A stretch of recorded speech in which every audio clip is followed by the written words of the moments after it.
बिस्मिल्लाहिर्रहमानिर्रहीम। अस्सलामु अलैकुम वरहमतुल्लाहि वबरकातुहू। दीन फितरत चैनल में खुश आमदीद।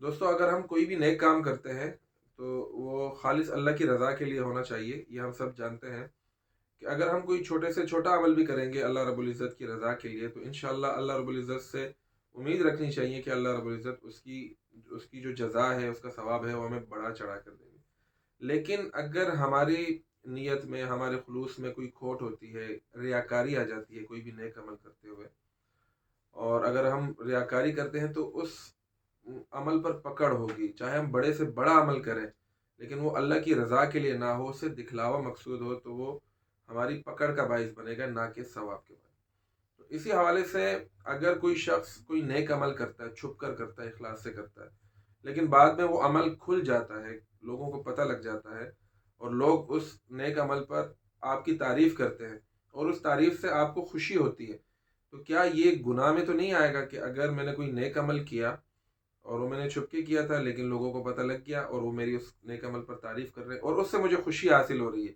क्या ये खुशी गुनाह का बाइस तो नहीं बनेगी?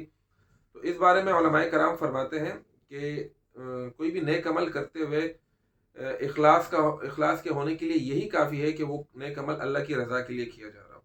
लेकिन अगर वो नेक अमल पता लग जाता है लोगों को और वो उस पर आपकी तारीफ़ करते हैं और उससे आपको खुशी होती है, तो ये गुनाह नहीं होगा। आपकी रज़ा, आपका जो मकसद है वो अल्लाह की रज़ा हासिल करना था, लेकिन उसके बावजूद लोग अगर तारीफ़ करते हैं और खुशी होती है, तो गुनाह में नहीं आएगा। हाँ, अलबत्ता आप इस नीयत से अमल करें कि लोग मेरी तारीफ़ करें, तो फिर ये अमल जो है ये ठीक नहीं होगा। उलमाए कराम इस बारे में ये फरमाते हैं।